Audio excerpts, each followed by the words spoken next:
So if you control the Republican Party like Trump does, and you win in 2022 majorities in the House and the Senate, you could then presumably tell your people who are your minions to appoint you the House Speaker. Now I do see it from that angle. Right? That's the most likely scenario. Just when I think you couldn't possibly be any dumber, you go and do something like this and totally redeem yourself. Welcome back to another episode of Three Averagely Intelligent Dudes, and we're here today to do what we always do, discuss dangerous ideas. Another one. Today we're coming with what I brought to the table this week. Trump is a Hitler. It's a spicy meatball. He tried a coup and he failed. Spicy. We're going to be talking a little bit about this PowerPoint presentation that just came out recently, kind of defining how he might have gone about doing a coup and showing that he might have had prior knowledge of the things that he was surmising out there and coming up with. We're also going to talk about his path to Speaker of the House, and is that a viable potential option for President or former President Trump to regain some sort of power? It's going to be an interesting conversation. I had a lot of fun, and I think you will too. Let's get into it. I love you guys. Can I go ahead and do this? Yeah. Get in. All right. I'm bringing back to the program our old friend of the podcast, Matt Gaetz. Matt Gaetz. Returning guest. Matt Gaetz previously, we had talked about him because he had gotten in trouble for some underage girlies and some, Did we ever find out what happened with that? That kind of like evaporated. We had a conversation about this. It's one of those things where, if you're a criminal and you're not a politician, then waiting to go to trial, you're probably going to spend that in prison or jail. This guy gets to sit up here and say this crazy shit. He's like, counter and be the strongest military force in the world. We need to make sure that we counter China's aggression or Russia's aggression. And so there's always an excuse to build up the military. Lots of aggression to counter. Meanwhile, House Freedom Caucus member and Trump ally, Representative Matt Gaetz, said that he's talking to Trump about making the former president Speaker of the House. Here you go. If you do retake the House, would you want ex-President Trump to be the Speaker? I would. Have you talked to him about it? I have. And what did he say? Oh, I keep my conversations with the former president between the two of us. This is a real thing they're floating. Is it though? Yes, it is. This is a real thing they're floating because of how you can literally circumcede everything else and just become third in line to be president of the United States. And then what? Like, I don't know if third in line has ever become president in any situation in history. How about this? Do you remember when we impeached Trump? Which one? The two? We impeached him both times. Both times we didn't have the Senate vote. Right. We impeached him both times. Yeah. Imagine if we had the Senate vote. He wouldn't have finished his term, correct? Yeah. Trump becomes Speaker of the House in 2022. Let's say the Republicans control the House. Let's say the Republicans now control the House and the Senate. Donald Trump is now the Speaker of the House, third in line. What if he impeaches Biden? If he was impeached, then he would be, if they had gotten the Senate vote in either of them, one of the articles of impeachment is that you can also be barred from holding public office, which was the whole point of the second impeachment. They didn't even really need to get him out of office. Like, he was already out of office by the time the trial happened. He's not barred. So it was I know he's not because they didn't get the Senate vote, but if they had, he would have been barred from holding public office. So that whole scenario would be mute. Wait, no. He wouldn't be able to hold the Speaker of the House position. But he didn't get impeached. So he can. And he's saying now, in that same instance where he is now in control of Congress, he can impeach Biden. He could get Biden impeached with that Senate vote. Yes, and possibly even Harris, and then become president himself, serve out the last 2 years, and then run for another presidency, win in 2024, and be the first president in a while to serve 10 plus years.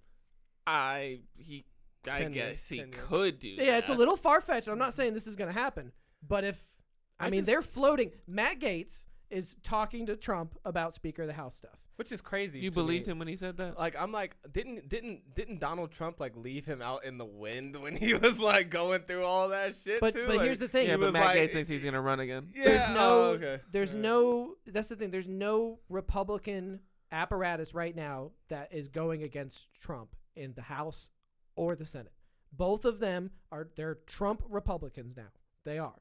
There's no diehard. We were just talking about this the other day, me and my brother, about that. Like, he controls the party. Where does that theory come from?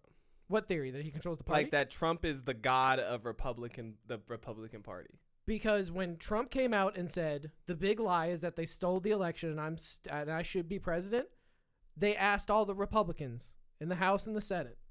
And do you know what House Republicans in the House and the Senate say about Donald Trump's election or loss? They do not say he lost. They will not say he lost because they're doing that to appease him.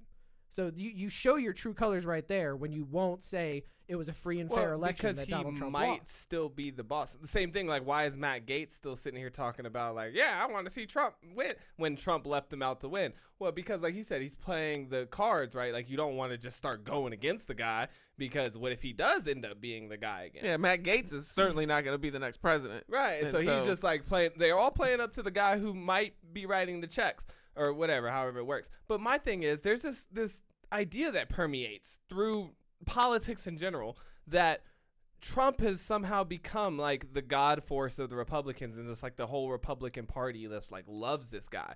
But what I've seen mostly, and anecdotally I'll admit, but nobody really likes him like that. You know what I mean? Like, he's the guy that they think they could win with, but that doesn't mean that they like love the fuck out of him. Not many people love the boss. And want to jump through this many hoops to see him like get back to, because like I think for any party, right, it's not about the person, it's about the party. You want the Republican Party to own the Senate. You want the Republican Party to be in the presidency. And so it's always just about who do you think has the best chance of doing that. He's created a Republican Party where there is an alliance to him, or there is or he is your adversary essentially.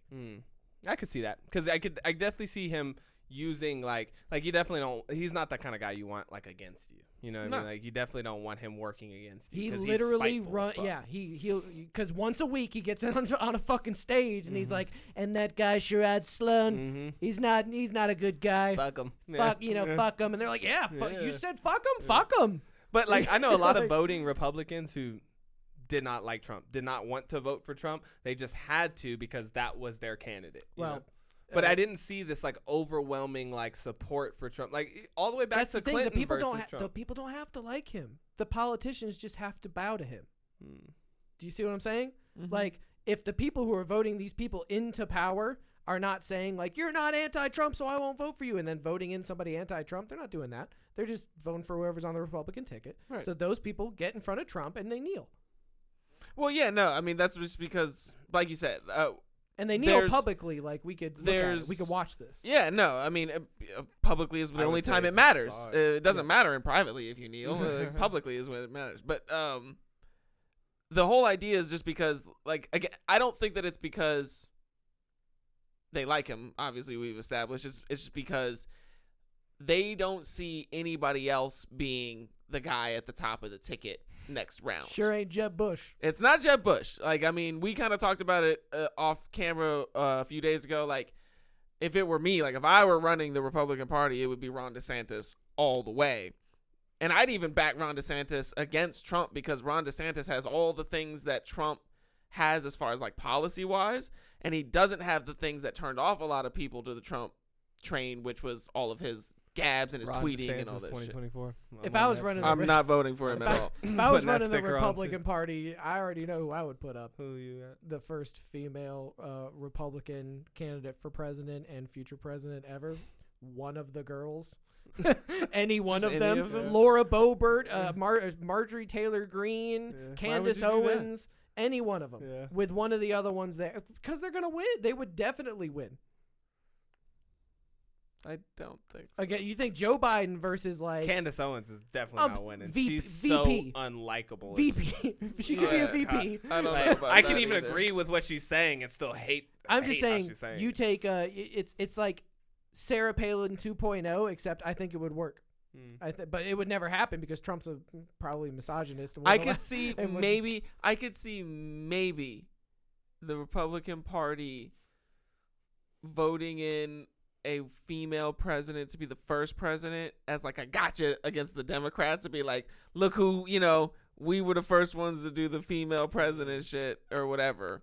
Like maybe. Who's that But lady like that's I running the don't January- actually like I don't see like the people that pull the strings in the party and the GOP being like, I think a woman is gonna play best to our base. What if I told Even you? if it would, I don't think that they would see it that way. What if I told you that there's a prominent female Republican who is one of the very few people that believes that Trump lost the election and says it out loud, and is also part of the January 6th Insurrection Committee? Liz Cheney. Dick Cheney's daughter. Dude. Former I know you VP. did not just bring up Liz Cheney. The former Vice President Dick Cheney. It looks like a wet Chipotle burrito. I'm just saying, look, if Republicans, they're going to run Trump, period. Yes. For sure. I will For agree sure, with for that sure. 1,000%. I mean, if Trump is doing it, then they're running Trump. Yeah, they're gonna run. In an alternate universe where they're not a party of Trump, and that there's a legitimate Republican Party, and I was in charge and I could run somebody, I'd run a woman. Period.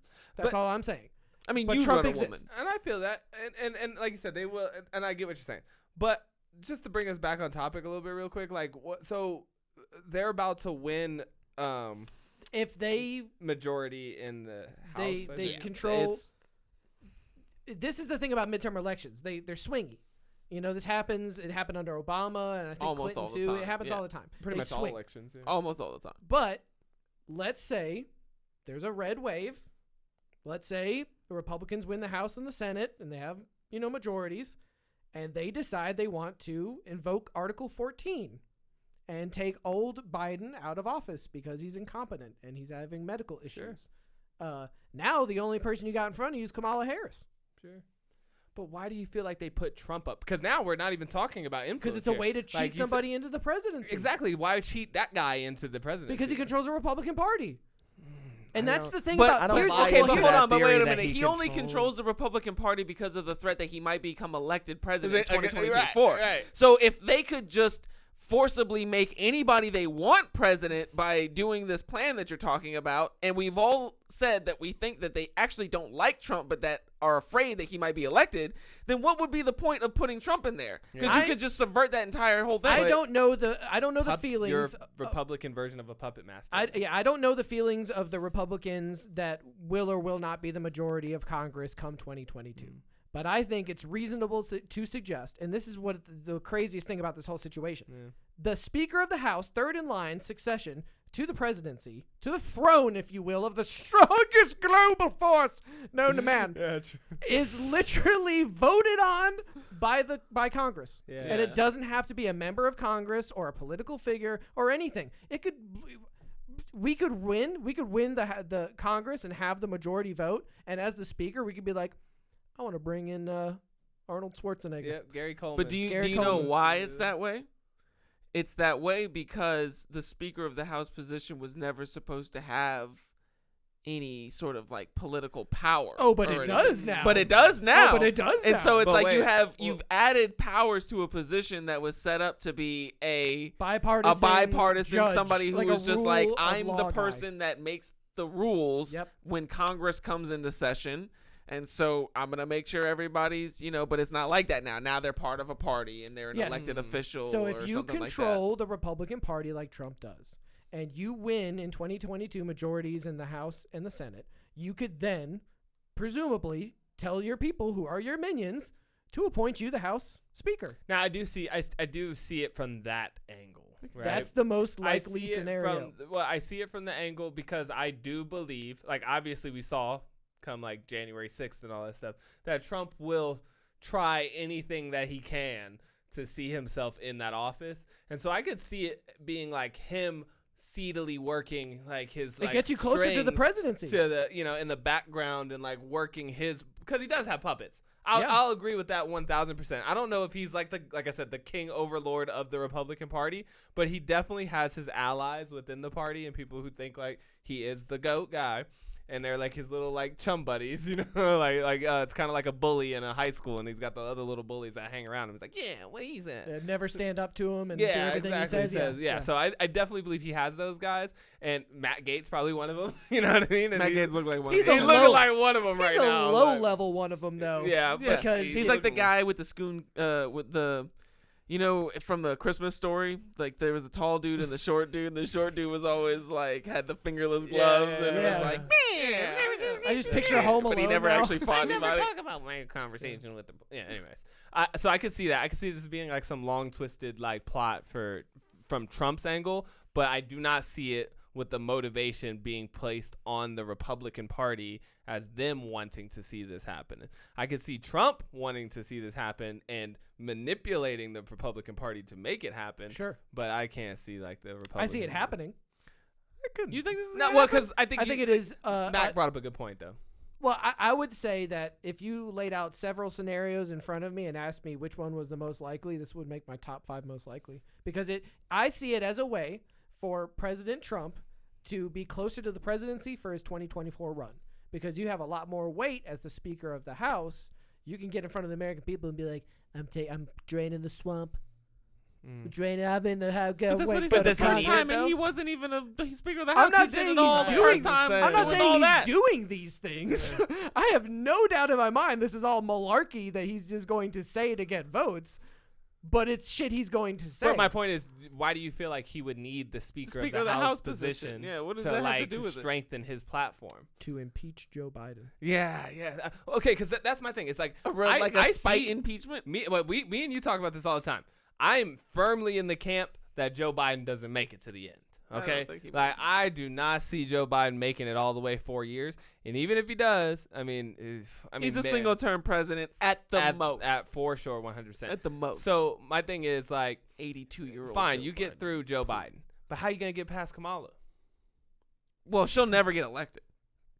So the No. only way. So the only way that you can can get Biden out, then Kamala would be next in line. Right. Next in line. And so now you have to also surmise some which is like assassination. That's like the only thing I can think of. Like, you're all gonna kill Kamala Harris. Please don't take my podcast down. I'm not suggesting anybody kills Kamala Harris. Yeah. What I'm saying is you're one person closer. Maybe you impeach Kamala Harris. Yeah. I mean, I just don't see how that goes though. Yeah, I guess that's possible. I mean, I think if you ask me, what seems most likely is that this reporter, because it would be a totally different thing if Matt Gaetz had brought this up.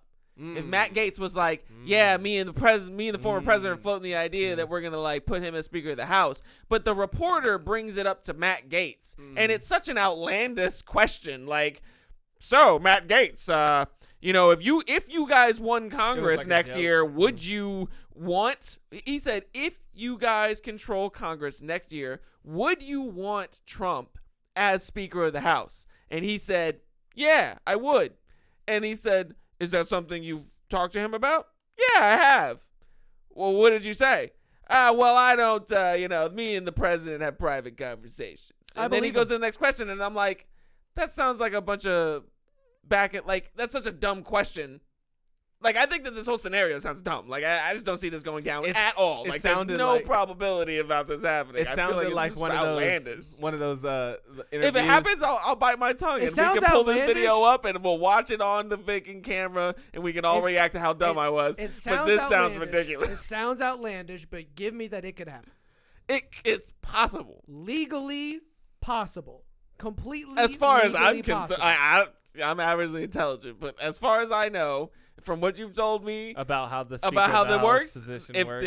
Well, okay, but hold on. What happens to the Speaker of the House now? Do they just get flicked out of, like, can they just flick him whenever they want to? It's about the majority, and then the majority takes the vote. Appoints one, so yeah. Nancy Pelosi's been the Speaker of the House since Democrats gained the majority. Right. Okay. Previous to that, it was that guy that lifted weights and took pictures. What was his name? I forget his name. He was like a tall, dark-haired Republican man. Yeah. And he was like a workout guy. But so like they just the midterm elections happen and they gain majority, and so somebody supposes like a vote. Yeah, they're like, I want to vote for a new House. I want to vote for a new House Speaker. Gavel it in. Boom, boom. We have the majority. Donald Trump is now the Speaker of the House. Now he is kind of presides over the House of Representatives. Obviously, the possibility box gets checked, right? Like, so it's possible, just like, it's possible we get hit by a meteor tomorrow. I mean, even if it wasn't legally possible, it's still possible. It's possible. Like, he could just kill Nancy Pelosi. I think like, I'm the Speaker of the House. Yeah. But I think it would be really a dumb strategy on his part, because to me, it's like, it's like taking steps backwards. I think it's a sick win. It's chasing a position because sick win. Well, dog. no, because like we said, sick dude, he barely lost this last time to this guy. And this guy hasn't been like showing out. Like it's not like people are out here being like, "We made the best decision ever." He doesn't accept that he lost. Huh? He just doesn't accept that he lost. Right. I mean, he's not the type of guy who accepts that he lost at anything. Yeah, and neither does the Republican Party. I mean, everybody but Liz Cheney is going to tell you that.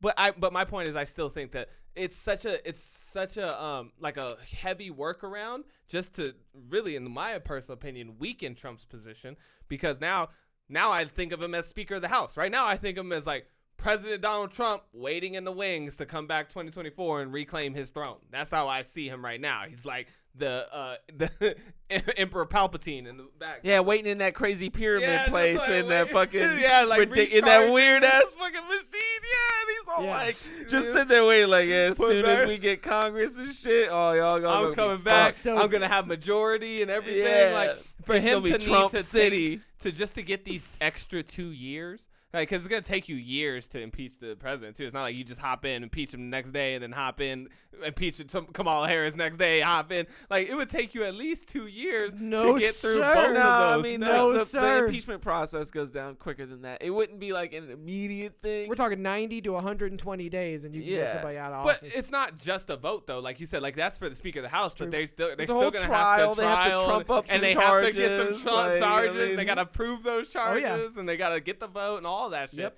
And then they got to do it again. Who presides over the impeachment trials? The Speaker of the House. Yeah, he yeah, the Speaker of the House presides over, like in the same way, because the trial happens in the House. Makes the decision too. I'm just saying. No, the decision happens by a vote, but the vote would be based on party lines anyway. So we're saying that if they have the Congress, then it would be majority, and they'd vote it in anyway. I think this strengthens his position for a presidential run in 2024. In my scenario, Emperor Palpatine has retaken the Senate. It is up there like, I'm coming for you, baby. I've already got the Senate. Yeah. I'm coming with the boy. I got the boys now. I don't see how it. I mean, it's not like, I don't know how it strengthens his position. Like it's okay on the realm of like, on the spectrum of how outlandish I think it is. It's not like Trump hires somebody to like assassinate Joe Biden and Kamala Harris, like coup type, magic bullet military coup. type situation. I don't see that going down. I don't see like that's like completely outlandish. This is like, and then on the other end, it's just like Trump retires and just plays golf for the rest of his life and doesn't want to be on TV anymore. And like I just don't see that happening either, obviously. So it's like in that realm, I'd say you're like a quarter of the way away from him attempting a coup. Like, like it's not like it's coup adjacent. Yeah. It's kind of coup adjacent. Yeah. I mean, okay, the whole scenario of them coming in and doing like, okay, now with the 24th Amendment or whatever for incompetence, we're getting Joe Biden now. And then like, oh, we're going to impeach Kamala Harris. Like that would be some 3D chess moves type situation. And like you said, if that goes down, that would be a sick win. I'd be like, damn, he just flipped it on him. He flipped them on like a motherfucker. He said, what you got on my 40, homie? If he said target's coming up, knock him down on the fucking two people in front of him, I think that would spark a outcry within the society to revamp people would be pissed. To revamp the government. Like if somebody can just come in, actually snake the election from you right in front of your face, then I think people would be enough. But that's where Trump has the best excuse, because then he could be like, oh, what, now you guys are not liking the process? Now you guys don't like the process? When I was saying that the process was bullshit, everybody looked at me like I was crazy. Now you think the process is bullshit. I just did the process. Yeah. It's like you I'm made president. You made the Joker. It's like you voted in the Republicans, who then voted. They were the majority. They decided they wanted him to be speaker. He's third in line succession. So I mean, you did this to yourself. Why are you stabbing yourself? Yeah, I mean, it's interesting. It's interesting at least, but like, I mean, if it plays out, I'll be very interested. As somebody who has such a big ego and all that stuff like Trump does, and who he is as a character, I just don't see why he would even accept a position like Speaker of the House coming from former president. And then think about your legacy in the sense of like all the years, how many presidents have stepped down from their presidency to become Speaker of the House? Like 0. this is a unique situation where the president of the United States was impeached twice by the House of Representatives. Then Joe Biden wins. Now we're talking about a scenario where Trump can come back, become the person who adjudicates an impeachment, and impeach the guy who beat him, get him out of office, potentially take his seat, and then win president again.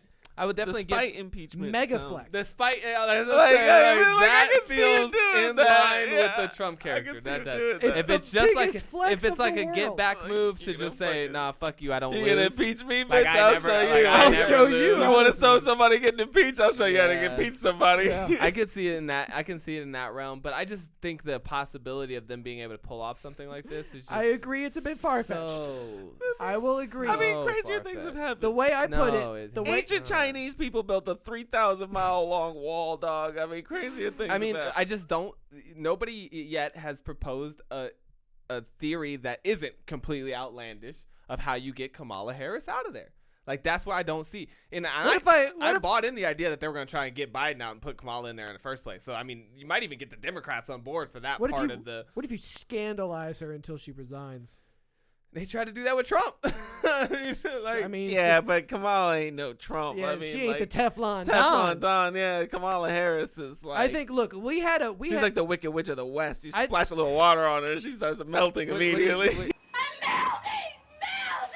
melting. There's video of her on a red carpet with like Montel Jordan as a polyamorous multi-party to Montel Williams or whatever his fucking name is. That's a little scandalous, you know? It's like the VP as like a side chick to a television guy. I don't think it's something that makes you resign, though. I don't think it is either. I'm just saying if that's out there. Yeah. What else can you get You try and cancel bottle on somebody. Who knows?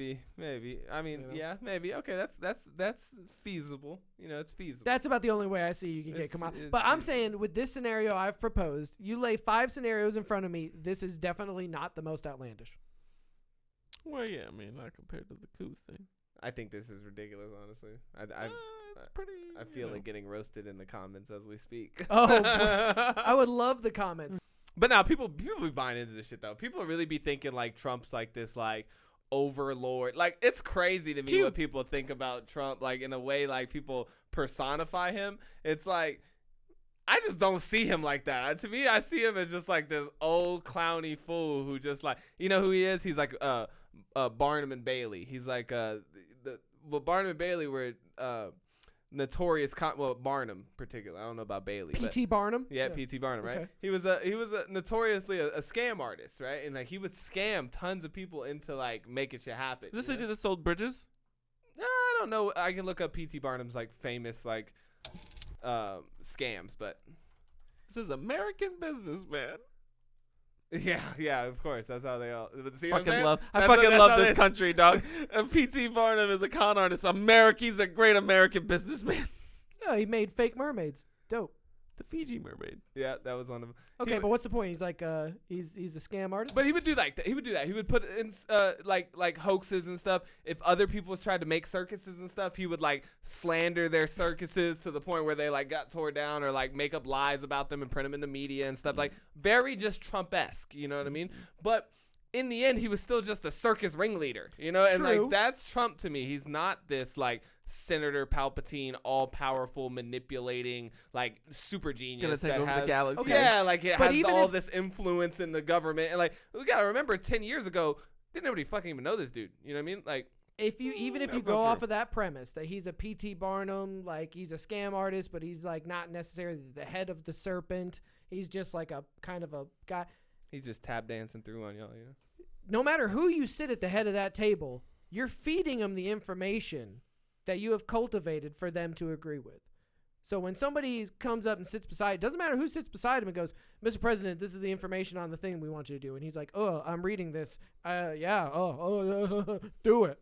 You know what I'm saying? Like, then it becomes like, okay, well, who feeds the president the information that he makes the decisions on? Because they're the real, quote unquote, people in control, or the kingmakers. That's why it's interesting that there's a 30-something page PowerPoint that specifically tells the president at the time how to overthrow the election. Tells Trump how to overthrow the election? Yeah. It was created current reporting thinks it was created by some kind of Kraken intel group. Now, do you remember when Rudy Giuliani was running around with that lady and they were talking about the election shit? I do. Okay, that lady was calling herself the Kraken, and she was part of this whole Kraken, whatever. It's like a company or something. It was basically where Rudy Giuliani was feeding his intel through. Okay, so they made a PowerPoint. It was called. I have it. I downloaded it, and emailed it to you guys. Yeah, I'll look at it. The TAID3I email. Yes, it is fucking insane. Yeah. It is all the shit you heard Trump talking about leading up to January 6th, and it's on a PowerPoint. All the Venezuela shit, all the China shit, all the Dominion voting system shit, all that shit. Election fraud, foreign interference, and options for 6th January. This was made on January 5th. Hold on, I can't get past this first slide. I'm led to believe that some super private intelligent organization made this slide. Are you ready for this? The House committee investigating the January 6th insurrection asked for documents.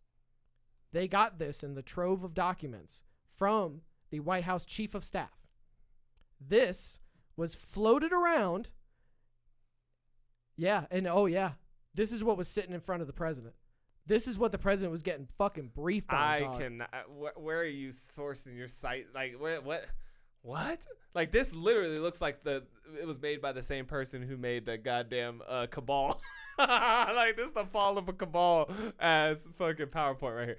It's been happening for a while. CNN video from Kentucky. Mm-hmm. There's no way that they put that in a fucking slide. This went in front of Donald J. Trump.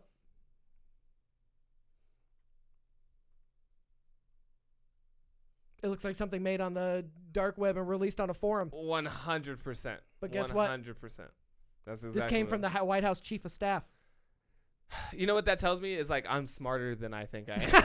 That's what this shit like this, no, for real. Yeah. Because sometimes, like, when I'm trying to write professional emails and shit, I'd be like kind of self-conscious. You know, I'm like, damn, I'm not, structuring myself in a smart enough way to present this type of information or something.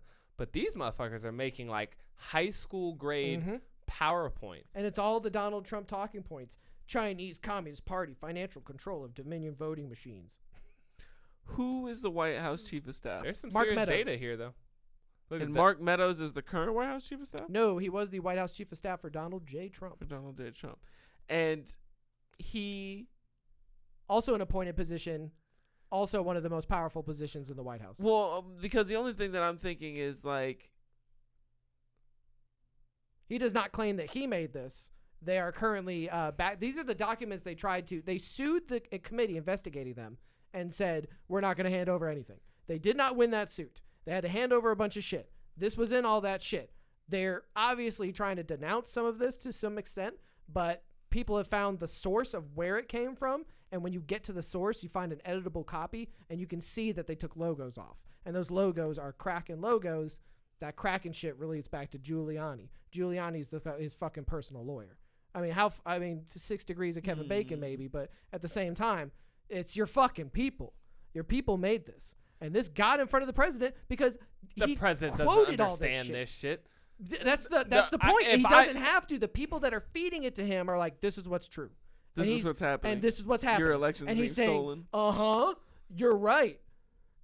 That's true because I was always... He doesn't have to be the mastermind. I was always suspicious about how he, like... Bam, look at that. Look at this shit, bro. It goes deep, bro. Like when he first came out and was like the elections... Venezuela? What? When he first came out and was like the election's being stolen or whatever, I was like... Where are you getting this? Yeah, I was like, okay, well, I feel like he's just saying this because he feels like he's losing or whatever. Right. But then, after the election, when he started bringing like actual shit and was like talk like Giuliani and they were doing press conferences and they were talking about Venezuela and they were talking about these machines and they were talking about people doing nefarious shit at the poll places Freeman. And everything and I was like, okay, this isn't something that Trump just like came up with. Like these people are making like specific accusations. They're doing real research about real shit. And I was like, okay, so this is not just like, oh, there's the big line. I'm losing my fucking... Go down. This is the big line right here that everybody's talking about. Recommendations. Declare national security emergency. Oh, Jesus Christ. Declare electronic voting in all states invalid. What? Okay. Yeah, this shit is wild. And so, like, I could see how, like, I was thinking about that. I was like, where is he getting all that? Like, who are the people that are, like, I immediately thought about the person and this document. Like, I didn't know it was this document at the time, if this document is exactly what he was shown to give him those ideas. But somebody gave him the Venezuela ideas and everything. Yeah. And so, basically, we're just arguing about whether or not this document is what gave him those ideas, or if this document was made after the fact, which would seem weird that they would make an extra document after the fact just so that it could be subpoenaed. And it says it was made January 5th, and it... Yeah, that's like when it's dated. And the but very like, last like the file, line, like the original file was dated, like created. First of all, great picture here at the end. What is that? Made in China, that's funny. Okay, who's Mark Cook? I don't know, photographer who took the picture. This is the options I'd be immediately for 6. looking for that guy. Options for 6 yeah, Jan. I mean, come on, wait a minute. How are you just gonna like scroll? Whoa! We can go looking into who this person is at some point. I'm sure it's just a photo credit, but because he's definitely nobody. Look, I've read a couple articles on this. Nobody's like, and we got the guy at the end. He put his name all over it. Well, my thing is like, if this is like an official document, and there's like the Kraken intelligence, this and that, why are they using a copyrighted image from Google? Why are they doing any of the things they're doing in this document? That's very true. Options for 6 Jan. That's so true. VP Pence seats Republican electors over the objections of Democrats in states where fraud occurred. VP Pence rejects the electors from states where fraud occurred, causing the election to be decided by remaining electoral votes, and he also delays the decision in order to allow for a vetting and subsequent counting of all the legal paper ballots, which they go into how the U.S. Marshals would get those paper ballots and give them to the National Guard. And that was the process they imagined, that how they would cut out the deep state. You know what I'm saying? Because that's essentially what this is all about. But look how the options are all on Pence. He's fucking checking for weak links in the chain. He's a velociraptor trying to get out of the fucking cage. Trump to try to find a way to become president. Well, you just said that somebody else showed him this. Exactly. But what did he tell them to do? Get me to be the fucking president. He did. You know what I'm saying? Like he thinks that there was fraud. So they came up, they gave him some fraud. Thing like that. They gave him some fraud. And they explained here at the end, okay, what are our options? The other guy handles it. But that's exactly what his thing was. They kept trying to, come on, Pence, you're the guy. Everybody was waiting to see what Pence was going to do. If he was going to be like, because he had the final say. He could be like, no, I don't accept your electoral votes or whatever. Yeah, because I'm definitely buying into this idea that this document right here was like there's a meeting where Trump's like, find me a way to, define what I mean by the elections being stolen or voter fraud, because there's like evidence, right? And we're not breaking this down on a deep dive here, right? We're just kind of scrolling through it. Yeah, I tried to. It's insane. You know what I'm saying? Like, where are you getting these numbers? What is this? What are these numbers even represent? And so it's just like, it says data source in the New York Times, but there's no actual I can there's find nothing that data says what these numbers to mean. support any hypothesis, right? Like, that's the whole idea. Is like you come with a hypothesis and then you go seeking data to try and justify your hypothesis. That's what this looks like to me. It looks like Trump being like, I just read one of those as you passed by. Yeah. It's like, China did it. You know what I mean? Like, it's just like feeding him what he wants to hear about, like, giving him some official looking statement to say, blame China. Like, this is what's going on. Mm-hmm. It's really funny. It's really funny. I want to know what's up with this picture. Yeah, let's look up this picture made in China, 2020 by Mark Cook. But this is definitely made by like an aide or something, right? Like this, right? Like, this is not like a CIA style. I hope. I don't know. I've never been in an FBI briefing or a CIA briefing or an NSA briefing or any type of high-level intelligence organization. I've never sat foot in one, so I don't know what they look like. But if I find out that this is the type of shit that they be producing to the goddamn POTUS, like, you're gonna sit down and like, all right, sir, we came up with this slideshow, and you ripped images from Google Images. Like, come on, my guy. If this came from emails and documents obtained from the White House Chief of Staff, I think it is safe to assume the president has seen the information in this document. Maybe he hasn't seen every PowerPoint I'm sure slide. he did see it. I'm sure he did. Because he was going to need something. He was going to need something to back up all those, like, cockamamie. These are Dominion voting machines? Photo surfaces of Dominion voting machines with made in China on boxes. Oh, so it's a piece of evidence he put it okay, that's what Who do they're they saying. think makes creates this? Yeah, machines? for real. Like, what did you expected it to be made in America? Yeah. Wow. Talk about a stretch. Nah, this looked like some Trump shit.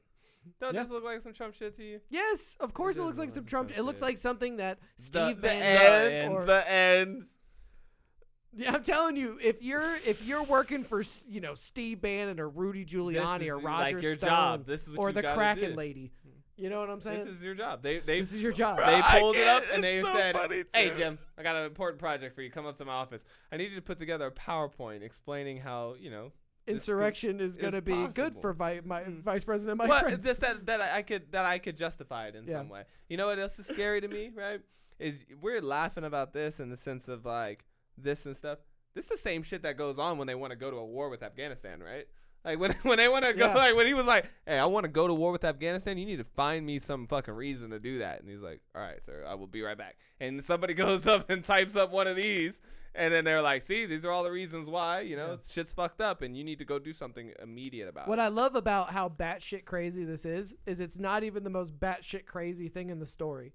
The most batshit crazy thing in the story that happened in the days leading up to January 6th is that Kanye's publicist and a friend of hers showed up on the doorstep of the old black grandma that everybody in conservative media said, including Trump, was stuffing ballots, was pulling suitcases of ballots out from under a table.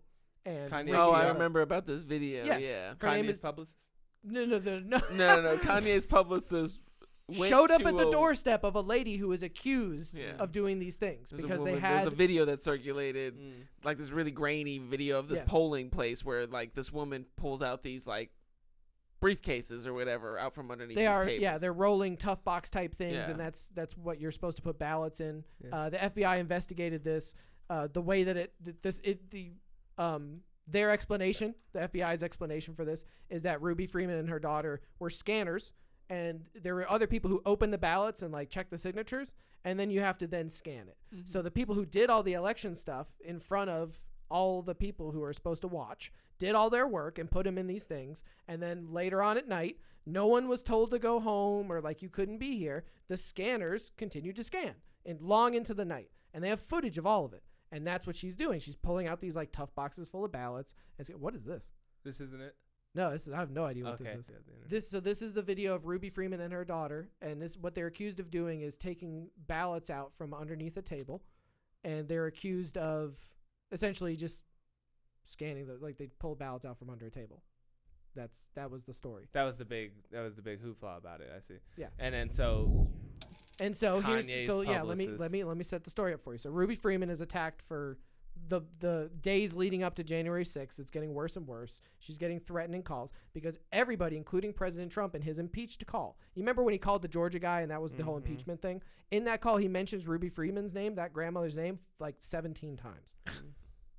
So this is not just conservatives on the far right think this way. No, the president is floating this conspiracy theory to the Secretary of State of Georgia.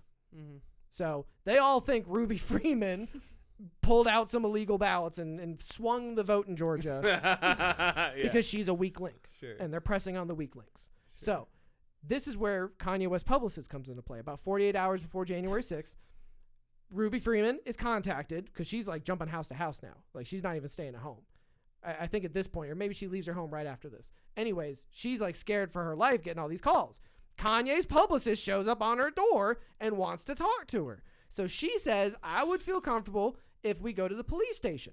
So if Ruby Freeman calls the cops, sets it up, goes to the police station. Now we've got footage from a cop's body cam of Kanye's publicist talking to Ruby Freeman saying, listen, I'm a crisis manager, okay? We got to get you out of here. We got to get you somewhere safe. because something big's gonna happen in like 48 hours. And I want you to talk to a very prominent black crisis manager named Harrison Ford, who could get you safely where you need to be, because this is kind of a federal issue now. And so if the cop wants to leave the room, we're gonna have to get you somewhere safe. And eventually, I don't know if this is on the body cam, but Ruby says that she's told by the lady, like, you have to admit to wrongdoing. Like, we need to get you out of here because the Democratic Party is going to assassinate you and kill you because you're a loose end because of the crime you committed. But we can protect you.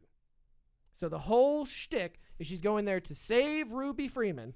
This is around January 6th. This is 2 days before January 6th. Okay, yeah. Kanye's publicist shows up and brings her to the police and station. basically is telling her, like, if you don't leave now, if you don't admit to wrongdoing and leave with me, the Democrats are gonna murder you. Then in 48 hours, people are gonna start showing up at your door, and that's what happened. People showed up at her house. She left after this, and people showed up at her house. January 6th insurrection happened.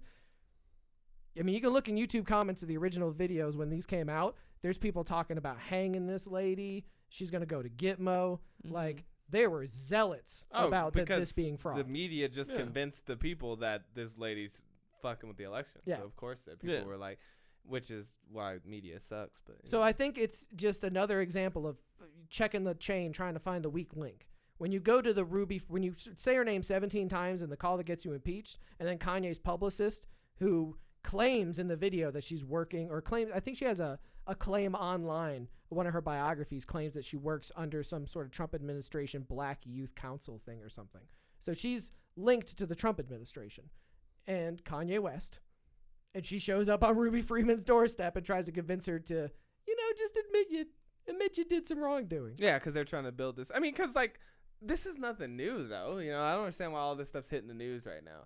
Because we all know that Trump jumped through every hoop possible to try and stave off the losing of that election. Like, we were there for it.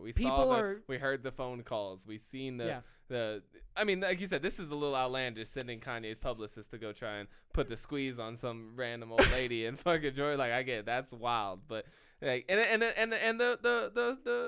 guess we're seeing the evidence of that play out, and so it's clownery for sure. But I mean, who sent her the publicist? Well, that's a great point. You got to get her in front of a judge and get her swearing under oath. Or get her in front of get her in front of the committee. Because I definitely rather do it like a Project Veritas style. I see why he walked away from that impeachment too, because I've still seen nothing illegal happen yet. You know what I mean? Like, just because you're like floating around all the reasons why you think your election got stolen, like the way they got him on the Georgia impeachment one was him saying, you just need to find me 11,280 votes. Yeah. Well, that wasn't even really what the impeachment was about. It was about the whole, like, it was fueled by the insurrection. He incited a riot, which is against the law. Saying that you need to find me some votes on a phone call isn't really against the law. Scummy. It's unethical for your president to say something like that on a phone call, but especially the way he was saying it. I remember it was like a clear threat. It was like one of those under breath threats, like a mob boss would like threaten you. It was an article of impeachment, but they didn't have to take it to the Senate, so they never had to like sit and have people like adjudicate whether or not that article was legit. Yeah, but definitely one of the articles of impeachment was pressuring the Secretary of State of Georgia to fraudulently find votes. Yeah. He was trying to work it, and I mean, if you're trying to build a case that says, well, I don't know if you're even trying to build a case, but I'm just saying, like, if somebody were trying to build a case that was like, you see Trump be doing some crazy shit to try and get in the presidency, like, you're right.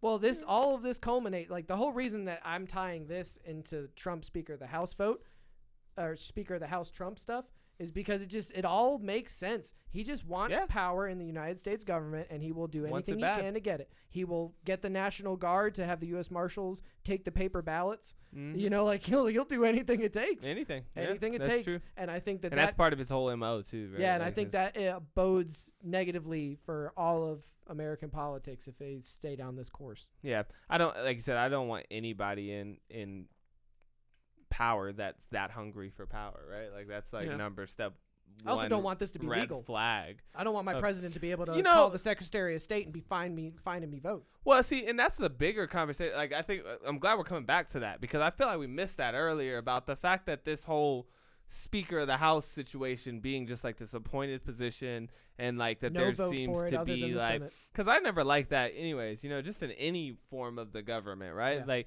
you get to elect these representatives, but then like the scope of which these representatives get to act on your behalf is like, that's where I think corruption falls into place, right? Yeah. Like I mean, actually, honestly, I'm not all that confident that I even vote and elect, you know, like I'm not sure that actually happens yet, but I'll give that, you know, like I'll give you that. Fine, I did vote. But then once I vote, like this dude gets to do a whole slew of things, appoint people that I don't fucking know anything about or do, you know, care anything about. Like once they're there, they get to make all these rules and decisions that, and it's like, Do you know who got to decide who was in Obama's cabinet?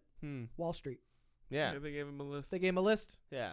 See, that's just crazy. That's just crazy. That's just crazily It's insane. a point of fact. Yeah, yeah. And then Joe Biden went into the office and he opened up the drawer and he blew the dust off of that sheet of paper and was like, I like some of these guys. They're still alive. I think I'm going to pick a couple of these guys. Wait. Bring 'em I back need around. some prominent women and people of color on this list. Yeah. He had a few of his own to spice it up, give a little bit of diversity. Yep. But And I was also thinking it was an interesting point because you said it wasn't always like that the Speaker of the House wasn't in succession like that, and I wonder when that came about. No. The Speaker of the House. They just treated the position differently, It but was it's a always different- been able to Oh, be okay. like Yeah. Okay. The Speaker of the House was more of a. It was like, again, the Speaker of the House is just supposed to be the person that enforces the rules of the House. Yeah, everybody's following the rules. Yeah, like when you he's the speak ref. for a certain amount of time, you only get that amount of time, and the Speaker of the House is the person that stops you and says, "Okay, you've hit your time limit now. You're no longer speaking," and shit. Like it's like the judge sort of, but not the judge that like makes decisions. Like it's just like the person It's that the ref. keeps Now the the order. pa- yeah. It's like a The referee, referee, exactly. yeah. But like all good refs, the power went to their heads. Right. Mm-hmm. And so like over time, and also you can even say like the founding of the country was obviously set up in such a way that it benefited the powerful elites at the time in the colonies. Like they set it up to help themselves, like obviously first and foremost. And I think that just shows with the whole idea of like, true, the whole Speaker of the House thing wasn't supposed to be a member of Congress, and it wasn't necessarily supposed to be, you know, have all Partisan these, role. have all these powers, but it's appointed by Congress. So from the beginning, it was always appointed by Congress. So whatever the majority of Congress is, let's say it's the Democrats or the Republicans, whatever, they just come to some people and say, "Hey, we were floating the idea of making you Speaker of the House. We just wanted to make sure that you would, you know, play ball." And they say, "Yeah, of course I'll play ball." And then they make that person Speaker of the House. Mm. Yeah. And so it's like it's always been corrupt. Like it's not like it was never like it's set up and like they're always set up like they're set up in such a way that any like people are easily going to be able to come up with ways to circumnavigate the system and manipulate it in a way to help them achieve whatever it is that they're trying to achieve inside that little space. They mostly just have congressmen and senators, like congressmen become or representatives become the Speaker of the House. That's kind of how they do it now, Yeah. and that's how they've always kind of been doing it. It's like the But you senior don't members. but you don't have Yeah. to. You don't have to. It's No, not a yeah, rule. it's not in the rules. Like Yeah. it's like It's that's like- just the way it's been done. But It's like when they appointed the special counsel, and he was like, yeah, I mean, I guess I could have charged Trump, but I got this memo that says a president can't commit a crime. So, Dude, you know what really gets me is I hate how weaponized all these little individual things in our government are becoming, you know? Yeah. Like the impeachment's super weaponized now. Now they're trying to weaponize the Speaker of the House. The filibuster's Buster, weaponized, yeah, you know, yeah. like all these things are just like super like little tricks you got in your a bag little just trick to, that you can, you know, like you want it for your side, but then like when it's the other side, you're like, no, we got to get rid of it. And I just don't think that that's what they had in mind when they were like trying to create this system. Like I don't think it, and maybe I don't know, maybe they did. But you know, I thought that it seems like when you sit down to create a structure like this, you think it's gonna be grown ass men that sit in a room and have grown ass men talk. They actually, that's part of they wrote that down. Grown ass, only men. yeah. Men. Well, yeah, okay. Landowning. No, I guess my point being though is like you expected them to act like adults. Excuse my misogyny. You're right. Like I mean, like, but you expected them to come in like real, because I mean these are men who just Well, no, back then these were men who just fought like to free this nation and all this stuff, right? And now they get to make the rules. Those weren't like pussyfoot. I mean, I'm thinking like General Patton kind of motherfuckers in this room, right? Like these got to be like real solemn, hardcore leaders, because these weren't puppet masters either. These were the guys who usurped the establishment, right? So these are guys who are supposedly fighting on nobility and justice and honor and things like that. And when they get into a room, I mean, I'm just thinking of like real upstanding ass dudes, and they're like, okay, we want sober adult-minded motherfuckers coming together to have a discussion to decide what the rule. Not, well, I'm gonna filibuster you because and I'll impeach you. Here's why I think this is why it happened this way, because you had well-intentioned people, very smart for the most part, well-intentioned people trying to set up the best that they could a system, right? The same way you had a guy who made chess.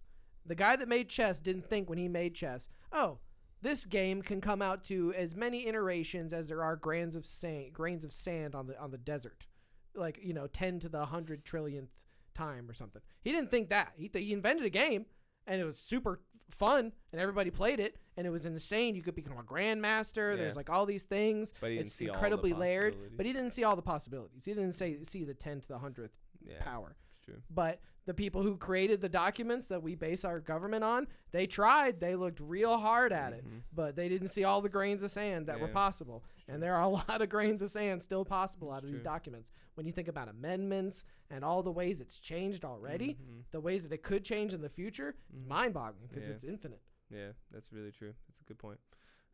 But I think they went in well-intentioned, for as well-intentioned as slave-owning, could be, slave-owning generals. You see, this in always war. this points to my whole point about how like humanity's always like kind of just falling face first into like a better situation. Like these guys who were who they were. We don't know exactly who they were, but we have who we thought they were. So they come together. We let them off the hook. They came together. They come together and they fucking make this new government and everything. And of course, they're self-interested people, like all people are, and so they probably either consciously or subconsciously made it in such a way that benefited them greatly. And it just so happened that it also benefited a lot of other people along the way. Slowly, trickle down rights. Yeah, trickle down rights. Yes, we give it to the old white man first. Damn. Then maybe old white women eventually. And so, like after 275 years, it's like the best thing we've come up with so far. For most people. For a lot of people. Hey, I mean, people really just want to be here, so it's like you could play chess. I would for say for a lot of people, yeah. for like a lot of like the majority of people. Because like we were talking about, like all this stuff that we like this whole thing, right? You brought up a good point earlier, John. It's a game, right? Like this is like I'm watching some people try and play chess against each other and trying to like chess master each other. It's like, well, you're gonna try and impeach me. Well, I'll show you. I'll become Speaker of the House and I'll impeach you. And I'll double checkmate. Ha! Yeah, king me, bitch. Open up the trap card, like nah. Right. Reverse card. Yeah, reverse your spell and bring in my minions from my death. There's only 6 cards left and 5 of them are exploding kittens, buddy. So it's just like any game where you like try and outsmart your opponent and stuff. But like you said, like the consequences are not all that grave. I mean, they can be. Like the potential for them to be grave is.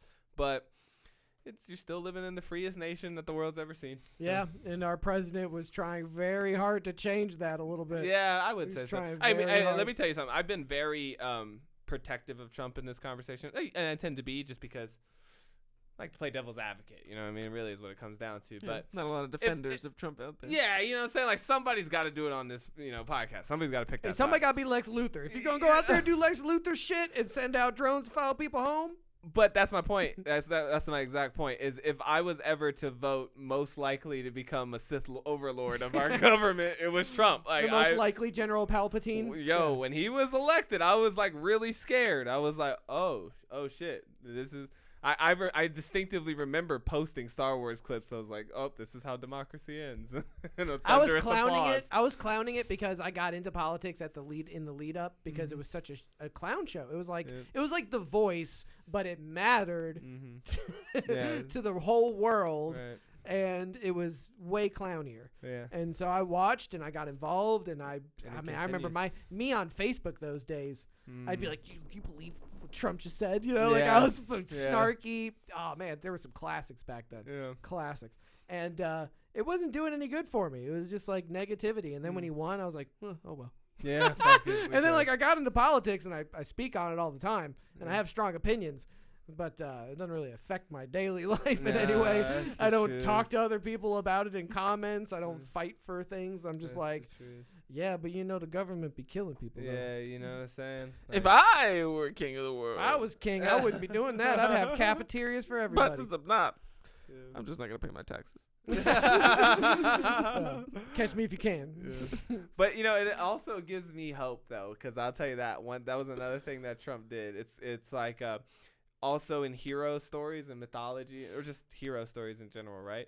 Like the rise of a great villain brings on the rise of a great hero. Yes, right? This is a great topic. Yeah, and as I saw Trump rise to power, I thought to myself, I could be that hero. I could be that hero. I can be your hero, baby. Like, damn, I could do that. Hero, Like, baby. if that man could come out of nowhere, you know what I mean, and rise to that level of influence The in American society, right? You know what I mean? I said, why can't I? Why can't I rise for the other side and champion all my crazy fucking ideas and all the shit that y'all are gonna fucking hate too? You know what I mean? Like, everybody else is gonna be like, man, fuck that. That's a dumbass idea. But, if that orange tan fucking pseudo celebrity ass, dumb. I never saw the evil. Like, everybody was like you said, like, out of all the presidents, the most, or the potential presidents that you can think of, Trump is the most Sith Lordy to you. But you're telling me he passes the vibe check. Like, Donald Trump passes your vibe check. No, I mean, I don't think, like, I wouldn't hang out with the guy. Like, I wouldn't go and play like a round of golf with Donald Trump and then have dinner at his hotel or something. Creepy. Yeah, I think he's a shifty businessman or whatever. And so, like, what do I think a shifty businessman? What do I think a shifty, what do I think a shifty pussy grabbing businessman is gonna do with the government? He's gonna probably like hold all of his events at his hotels, and he's gonna buy all of his steaks from his steak company and stuff like that. Like, he's gonna make himself some money, and he's gonna like establish a following so that he can continue to be in the limelight. He's very egotistical and stuff like that. That's so what it's I'm saying. like You're discounting the ego though. But I don't strong see. with this But one. again, I don't see it like an ego in the sense of like I'm going to dominate the world type ego. This He's is got why that I really disagree. Napoleonic like. This is why I disagree. He has a quality that is rarely seen in presidents. Most presidents, let's take Reagan. When you fuck up, what do? It wasn't really my fault, but I fucked up. Mm-hmm. You got me.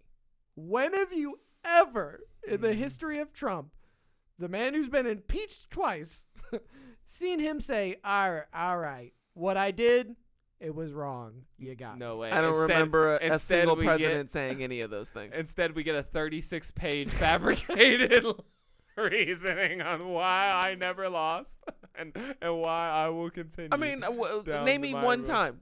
Name me one single time where a president was like, my bad. Nixon. What did he say? Peace.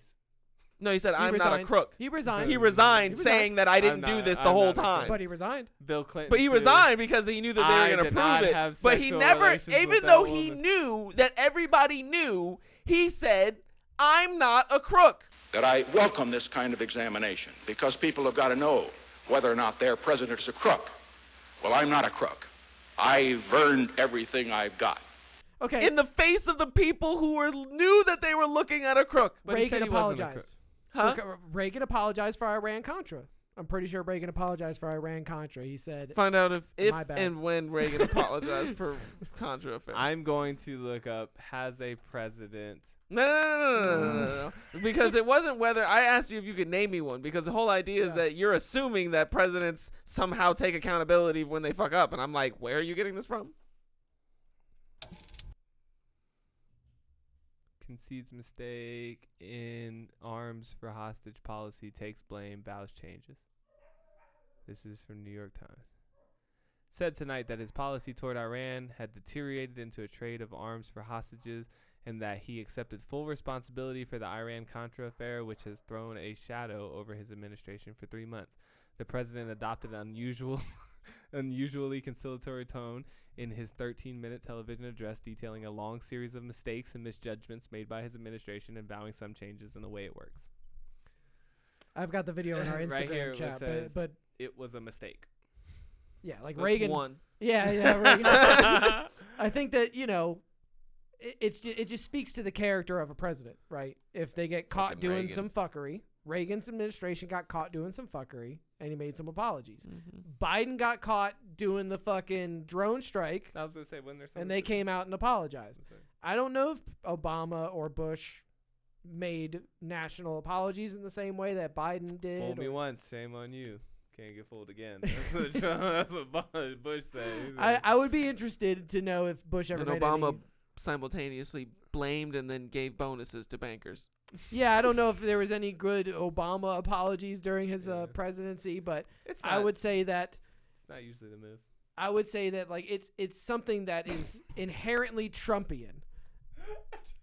I just recalled the inside joke from like 10 years ago. Deny, counter accuse, and deny. It was the way that you handled anybody coming at you with any sort of suspicion. You would deny, counter accuse, and then deny. So it's like, you're cheating on me. And you're like, I'm not cheating on you. I would never cheat on you. Do I look like the kind of man that cheat on you? You're probably cheating on me. I certainly wouldn't cheat on you. I've never cheated on you. But that's your response to I cheated on someone and got caught. That's good. Deny, counter accuse, and then deny. Yeah, that's usually the MO. That's the move. That's the move. And Trump, I think it was a very Trumpian way he handled his entire presidency of deny, counter accuse, and deny. Yeah. But it definitely wasn't me. You guys are forgetting the whole point why I brought that up, which was that somehow you're going from deny, counter accuse, deny to he might be Hitler. Oh, I didn't say Orange Hitler was a real thing. I mean, he definitely planned, even if he didn't plan, he participated in an attempted coup. That's my view on it. I think that the events of January 6th, the video of that woman pressuring Miss Freeman, I think the telephone calls to the Secretary of State of Georgia, I think that the PowerPoint, all of these things are evidence that will probably never be able to be truly put in front of the American people. Like, we're never going to get him under oath being like, yeah, I saw the PowerPoint. I just don't think that there's any accountability like that. No. But do I think it happened?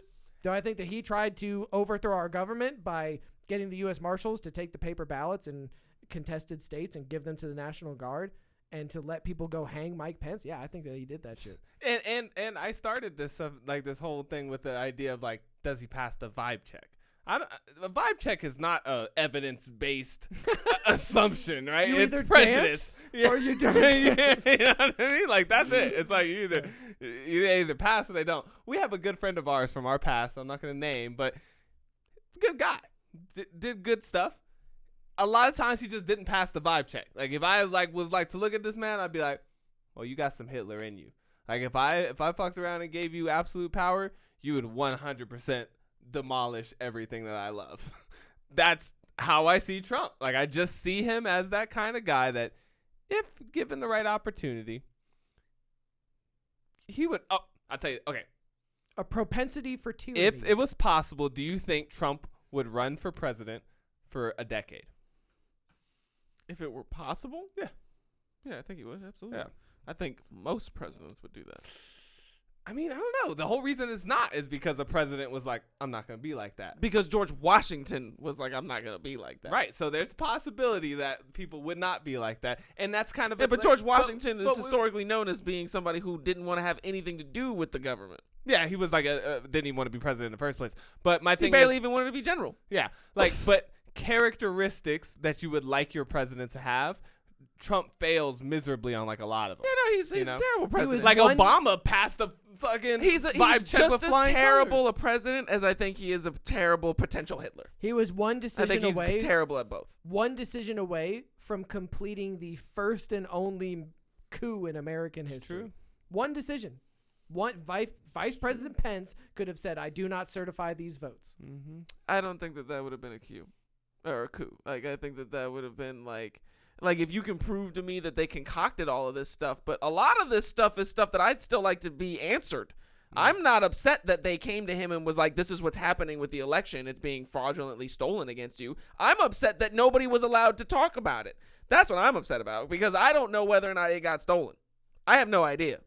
You guys seem to make the assumption that it didn't get stolen, and I'm like, I have no idea. Nobody talked about the shit. I totally made the point that I don't understand or know where they're getting any of these data points. And that was my first summation when we brought this whole thing, was like, they could have completely made all this shit up, or this could be real life factual evidence. I don't fucking know. But the way it's worded and the way it's presented and the way that it, like, the conclusions that it comes to, it feels like it was like, and especially the rhetoric and things that the president was using leading up to it. He wasn't like, I want to find the truth. I want to know what's honestly happening out here. He said, find me 11,000 votes. So, this is what I'm saying, though. It's like votes. you're calling a man that needs somebody to put a PowerPoint presentation like this together so that he can have a message to tell to his followers about why he's not the president of the United States. Isn't in any way on the same level as a Hitler or a Mussolini. Like, these dudes, like, okay, so maybe Trump like, is. Why were they so much like more master? Because I actually counterpointed myself earlier when I said I didn't think Trump was all that smart or intelligent or whatever. But then, like, the very next sentence, I said, 10 years ago, we didn't even know who this guy was. Well, that's a counterpoint to what I just said, because 10 years ago, we didn't know who this guy was, and now he's like the talk of the That's town. not true. He's been extremely popular for a very long time, since like the late relative, 70s. Relatively popular in the political landscape, though. Right? Because even his television show wasn't in the political landscape until no, but he's been floating the idea of 2014-ish. running for president since 1981. He had said it out loud, floating as much as Matt Gaetz is floating the idea of him becoming Speaker of the House. Exactly. Like, he wasn't floating it. He might have. Hey, you ever think you run for President Donald Trump? Yeah, of course. The birther conspiracy is when he was shoved into the political limelight, because he started believing InfoWars and he started believing Rush Limbaugh and all these people that say that the CCP control of testing for Smartmatic software operation on Dominion voting machines is why he lost the presidency. Yeah. He listens to those people. And those That's what I'm people, saying. And you're saying that this man that listens to these kinds of Alex Jones people is like a Hitler. No, that's what got him into politics, is what I'm telling you. No, because in but that's what I'm 2014, trying to say, that this the man smartest man doesn't necessarily come off as the smartest. Have you ever read the 48 Laws of Power? I highly suggest that you do. You don't come out looking like a genius. You come out looking like a dumbass. And he's doing that very well. Who, Trump? Trump, yeah. I think he plays... Oh, like you think that he's playing the act. But I think he's dumb as fuck, right? But I don't know that. And based on, like you said, I don't base on my assumptions. I base on results. And I'm looking at a man who went from no political influence whatsoever to us arguing about whether he's the overlord of the Republican Party, right? And so it's like, and that happened in a matter of... No Democrats done that. 5 years, 6 years, like, 8 years, right? So that from nobody knows to now, like, this dude runs it all. So he could very well be a mastermind. And I'm just telling you, from day one, from the minute I looked at him, the way he speaks, kind of like the things that he's into, and like his whole demeanor and vibe, it gives me the heebie-jeebies, man. It's just like anybody else. Like, when you, like, look at Jeffrey Epstein, that dude gave me the heebie-jeebies too. Nothing about him makes me think like, this is an upstanding young, he just doesn't pass the vibe check. And that's all I'm saying. I don't know if Trump's a crook. I don't know if he really tried to take over the United States government or wants to, or what. I don't know what his plans are. I don't know. But he does not pass the vibe check. We just see the evidence differently.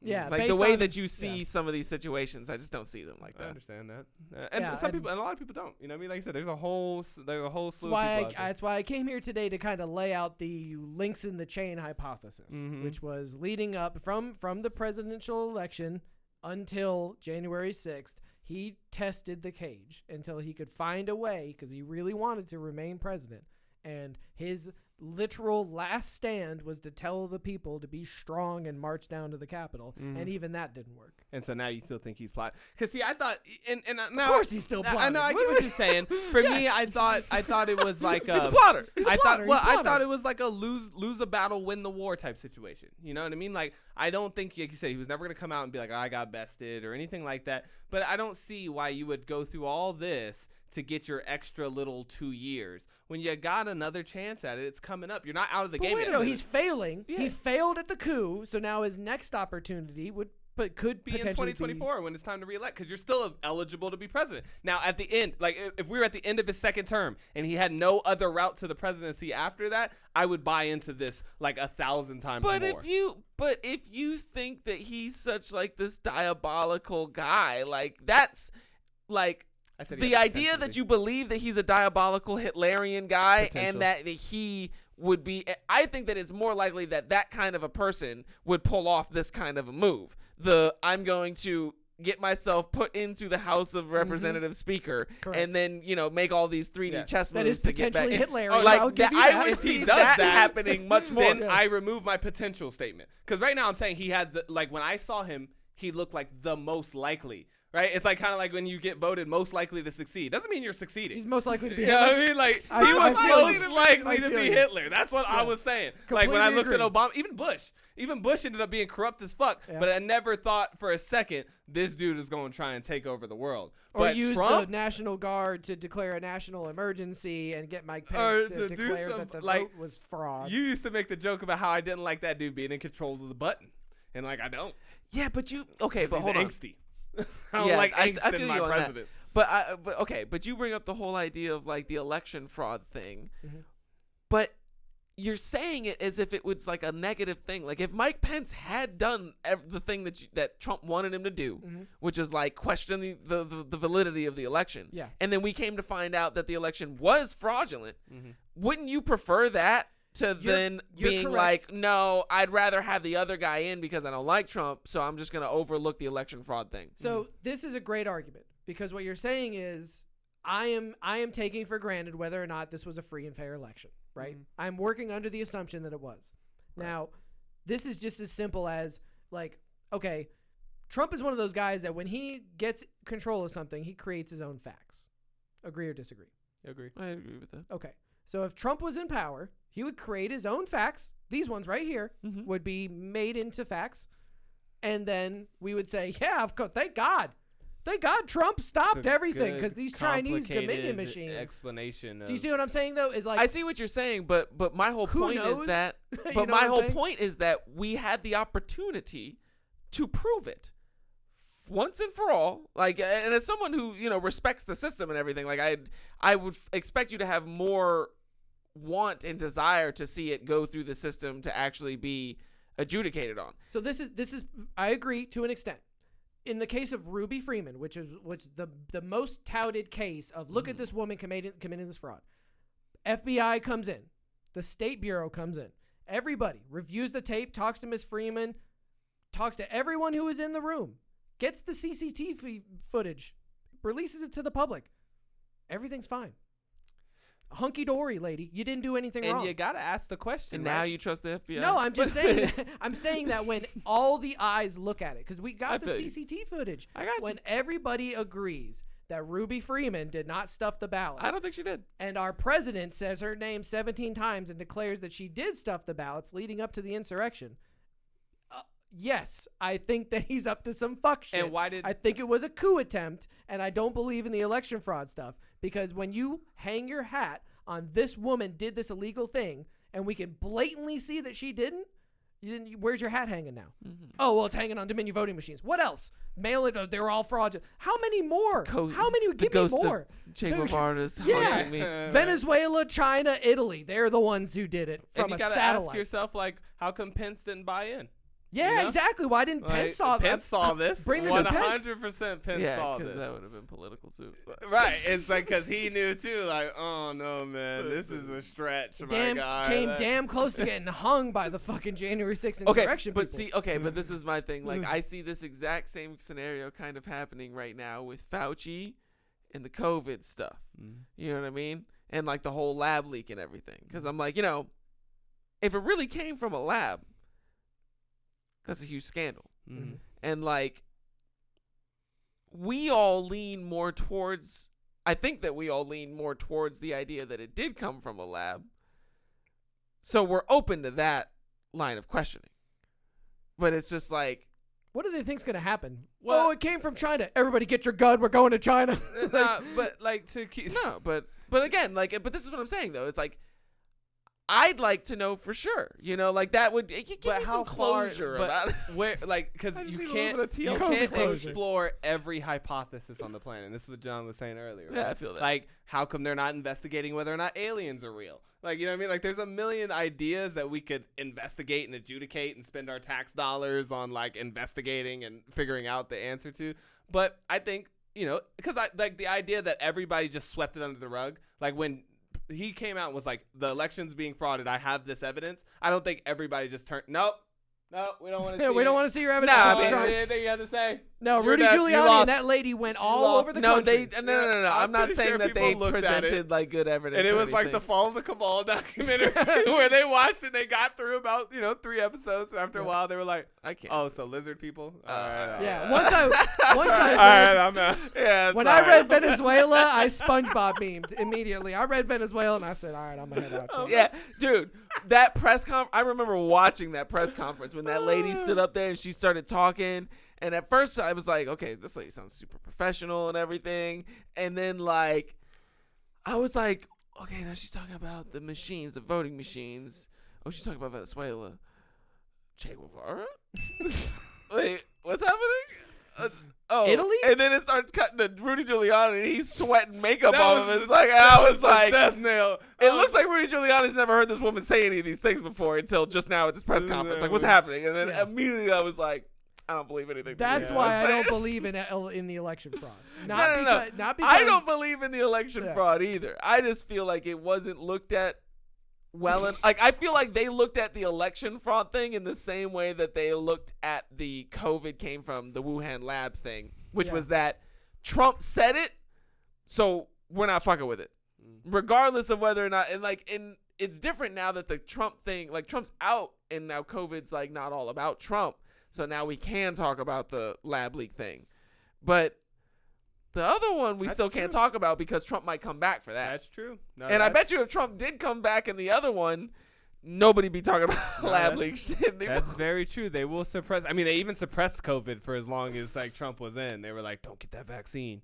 And then as soon as they were really not fucking with the vaccine when Trump was in there. And then when Trump was out, they were like, well, he did initiate Operation Warp Speed. Yeah. So he initiated like the production of the vaccine. Yep. And then eventually had to admit that he got the vaccine. And still to this day on stage will say, I got the vaccine, but it's everybody's choice. You don't have to get it if you don't want. Yeah. Because it's a Republican exactly thing to say. what I want him to say. He's good at pandering. He knows what to say. He knows what to say. If you believe in Q, tippy top. Tippy tip top. He's honestly a good politician. I mean, like, really, if you wanted, like, a politician? I don't think he's a good politician. I think he is I think he's very influential, and he's, like, really good. Is that not what politicians are? Like, they can really be, but okay, but a politician is like a substrata of con man or something like that. Agree. Okay. Whereas, like, I feel like Trump is more in like the businessman con man thing, where he's a little bit more rough around the edges. You know, you got like the Bernie, where it's like, I'm gonna do a lifetime of civil service so I can get the paycheck. Yeah. And then write the books and get the money. You know what I mean? So it's like there are different types of politician, because that could be considered scummy, or you could say, oh, he's just a public servant. Yeah. You know what I mean? Who's making, makes good money. Yeah. Or you could say he's living off the teat. Yeah. You know, so it's just what facts do you agree with? Right. You know, and for me, when I look at Trump as a politician, he's been successful. He has also had some incredible double impeached. Double impeached. Beat them both. No, not necessarily beat them. He had control of the Senate. So, well, I mean, he beat them. Because people voted enough people into the Senate so that he didn't get removed from office. I don't think you can give him all that mastermind credit and then at the same time try and pull it back. I'm not. Look, I said the same thing to you not too long ago. What? Well, no, I mean, but you were just doing that, and since you're saying he's trying to like become Speaker of the House, and now you're like, but he didn't really. The people of America voted in enough Republicans to where they still controlled the Senate. So he did not get impeached in the Senate, so he did not get removed from office. But you just think like a Democratic owned. 100%. If we had enough control of the government to remove him, then he would have been removed 100%. They totally would have. Because they had it, they impeached him. Name any other president that's dodged 2 impeachments. I'm not. That doesn't necessarily make you a good politician. Saying. But if you rob a house hold on. and you dodge 2 bullets and you say I'm a great robber, Okay, but you got shot at. That's a bad robber. Fine, but you're still in the runnings. Yeah, sure. Like you dodged 2 bullets, correct, and you're still a robber. out here robbing. Yeah, but some people end up like what's that one guy that ended up playing that one game for the Lakers from the G League or whatever because the Lakers had a bunch of injuries, and so he played like that one game in the NBA, not because he was really like the shit or whatever, but it's just like the Lakers were in a bind and they needed somebody to fill the roster, so they pick up this guy from the G League and he played 1 game, and it's like. You kind of fell into that, you know what I mean? Like it's like they had like a list of people that they could have possibly picked, and they knew that you were only going to play 1 game, so it really wasn't that big of a deal. It's kind of like Catch Me If You Can, you know? Like that dude almost got caught a couple times. Like you said, that is a part of the game. You might almost get caught, but did you get caught?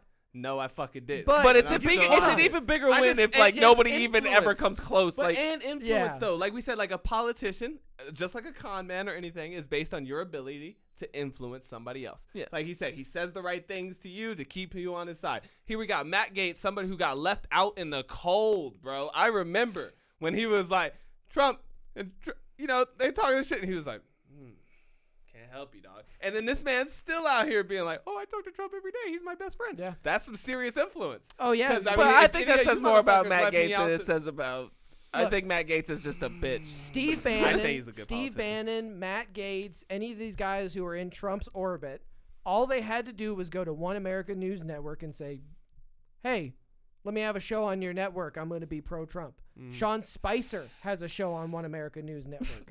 Sean Spicer, the former fucking press secretary, shitting his pants up there in front of everybody, sweating bullets. Like, hey, why did Trump say he doesn't denounce white supremacy? Having to answer for everything Trump did every single day. And he's got his own show on One American News Network. Steve Bannon. Based off of being Trump's press secretary. So not only does Trump got clout, he's got like hand-me-down clout. Like if you fucked with me or was even involved in my sphere, you could also come up. Yeah, he doesn't have to vouch for you. Oh yeah, but he doesn't have to. Trump doesn't have to vouch for you. Matt Gaetz can just suck up to him all he wants, and Trump could wash his hands of him. But all Matt Gaetz has to do is go to One American News Network and start talking pro-Trump, and he gets his own TV show. It's Steve Bannon, Trump. Hey, executive privilege. I'll wipe my hands of that. Like whatever. Trump, whatever Steve Bannon has to do with January 6th, I'm the president. I'm not saying nothing. All my talks with him are confidential. Give him a show on One American News Network. You know what I'm saying? Like now Trump's talking about having his own news network. I would call him a masterful politician, honestly. Like a politician. I don't think, like I said, I think he's dumb. I don't think he makes good policies. I don't think he understands government or anything. But he also got elected beyond all odds. Yeah, right? he also lost to Joe Biden. That is a good fucking counterpoint. God damn that's a good counterpoint. I'm just saying. He lost to a cardboard box. And we had debates. Yeah. He even tried to give, allegedly, let's sprinkle some allegedly, he tried to give Biden COVID. Yeah, that's true. That's a masterful point. I mean, he just lost 35 influence points right off. Do you remember that first debate? How do you lose to that? Do you remember that first debate where they just screamed at each other? Oh, that was cringe. It was super cringe, right? Cringy. But I remember Biden coming out on top of that. Because every time Trump interrupted him, it seemed like Trump was weak. Like he was interrupting him constantly. And I thought it seemed they like a both weak came out really ugly. I agree.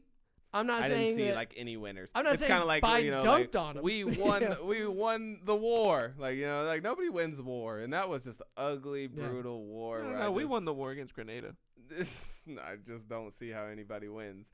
Like I said, like they came out of that just both pummeled to looking like fools. I guess my point there is that for such an amazing politician, he couldn't debate President Biden. He couldn't beat him in an election. I'd have ran circles around Biden in that situation. And like you said, I think you're right. Any good politician would have ran circles around him, like hands down. Well, I think if somebody says you denounce racism and you say racists stand back and stand by.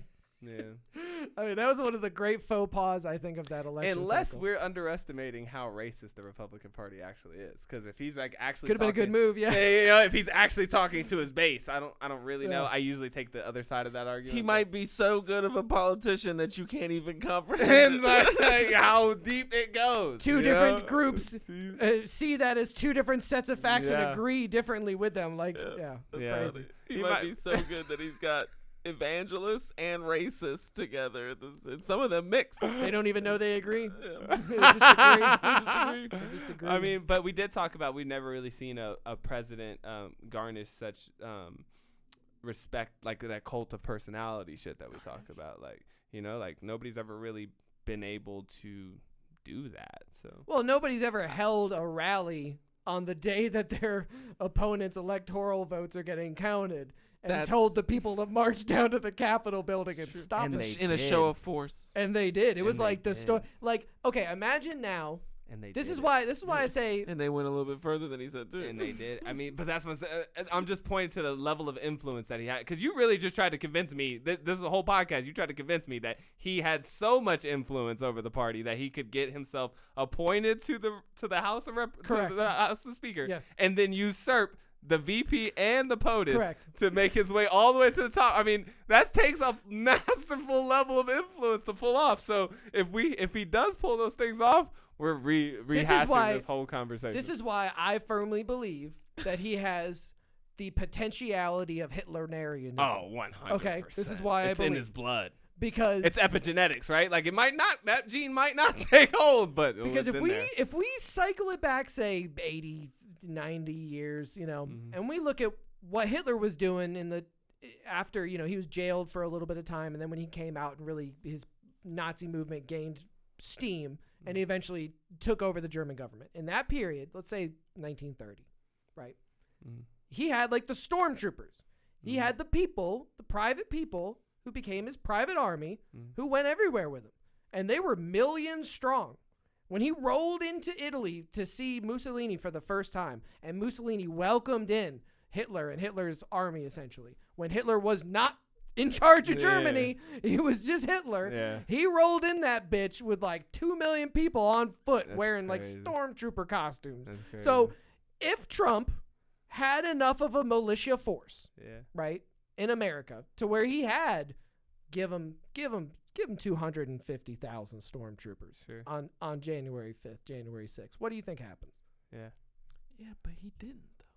He didn't have enough people. But the attempt was made. Oh, the attempt was made. Lest us not forget. I don't think so, because Hitler went into Italy. Hitler didn't say, you guys need to go down there and show Mussolini what I'm made of. He went down there himself, and he said, you people are coming with me. Trump did the opposite. Trump was like, you guys should all go down to the Capitol while I go back to my hotel room. And, yeah. Let's just not forget, though, they didn't even show up for his inauguration. Yeah. So he ain't got no army like that. Yeah, that's a little. That bitch was empty. And you kind of brought this up towards the beginning of the podcast, but like we know people very close to us who voted for Trump, who do not like Trump at all. Not even a little bit. Because he was simply the Republican Party's candidate. Sure. And, specifically the people I'm talking about also hated Hillary Clinton, which I felt was also a large part of it. Yeah. So it's like, He's how good at much of it? something, then. Well, how much of it? Like, I think that it's like he obviously has a lot of influence, but how much of the influence can you say is coming from the fact that it's him, or it's just like he seizes on good opportunities? Like, I feel like that's Trump's superpower, is that he seizes on good opportunities. Like, he could have made a move. Yeah, like he could have made a move to be political at any time in his career. He floated it, like we said, since the 80s. But he chose now to do it, and he won. That's not a coincidence. That's not a coincidence. Like, like the fact that, like, and so I think that what he's really good at is seeing opportunity and diving in for it. And so, like, that's why I don't put the whole, like, he's going to do the Speaker of the House thing past him entirely. But I feel like it's not, I personally would look at that and say, like, that's not the best course of action. Like, you'd be better off just trying to get elected. I want to say that I think his superpower is the ability to say whatever he wants and not be held accountable. He is amazing at that. He just backdoor dealing too. Yeah. Well, yeah, that's a pretty good one. That's what I would think. Because that's how they got Nixon's VP was backdoor dealing. Right. They caught him doing it. Yeah. So I would say that because if it's not personality, and he definitely didn't win people over with his ability to say whatever the fuck he wanted to. That hurt his case. He kind of did. He literally came out and said, I'm going to make Mexico build the wall for us, and got elected on that platform, and then never did that. Yeah, to the extent of he had it written into the budget to give him money for the wall. I mean, he could say whatever he wants and not be held accountable. Yeah, that's true. Yeah. That's true. But backdoor dealing, though, that's what I kind of see. Kind of even like with that phone call to that Georgia guy we were talking about in the votes. Like, how many of those phone calls do you think have gone out from him? Oh, you tons. know, like that weren't recorded or whatever. And then how do you think those went? Was it like, sorry, Mr. Trump can't do that? Or was it like you got bullied into making that happen, or extorted, or, you know, because like I said, he doesn't have any, that's another thing, he don't have no limits, right? So it's like he'll do whatever it takes. You know what's funny is like you guys are describing, like, based on your description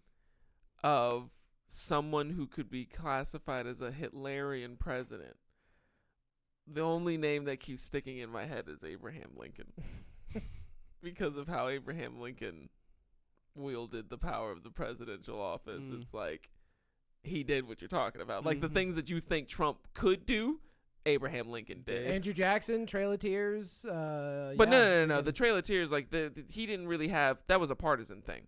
Like Abraham Lincoln was like, he was literally blackmailing senators because he came from the Republican Party, and so he was going against the Democrats and the Whigs at the time. So it's like he blackmailed people, he threatened people with violence.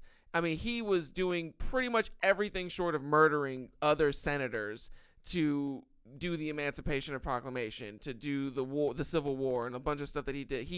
He overthrew habeas corpus. He took away people's rights when they get detained by the police. He took away people's rights of free speech when they talk about like the union and stuff like that. Like, he was just like a power monster. And so it's like, it's funny, like when I hear you describing like the things that you could see Trump doing, you could see him doing, and it's just like, but I've seen so many presidents actually do these things. Thank God he was a good Hitler. Thank God he was a good Hitler. Say, like, why does everybody fuck with him so heavy then? You know what I mean? Like, who, Abraham? Hitler. Yeah, well, because you know, because you could be a good 100 years after your actions, this is the thing. This is why everybody's like, why can't there be any good dictators? Like, if you were like a benevolent dictator, nobody would have a problem with it. And so it's like, he wielded his power in a way to do something that we all look back on as good. So it's like, that gives him, like, historically, that just gives him like a pass, you know? Like, he's the guy that forever and always will be the man that freed the slaves. Whether or not he actually cared about slaves, which he didn't, or if he did it in a good way, which he didn't. He's Bernie That's Sanders. what he is. He's the guy that freed the slaves. And so that's why, and again, like, this is like kind of the idea of like the invisible hand that Adam Smith talks about in the markets. Is just like, really nobody gets exactly what they want. They get an amalgamation of all these different things that come together. So like, it would be great to have this super awesome altruistic dude who comes through and just wows everybody with his oration and speaking and just convinces everybody to give up slavery with just his friendliness or whatever the fuck. But that's not how it goes down. You have to fight a whole war, and you have to blackmail some of your competitors to make it happen.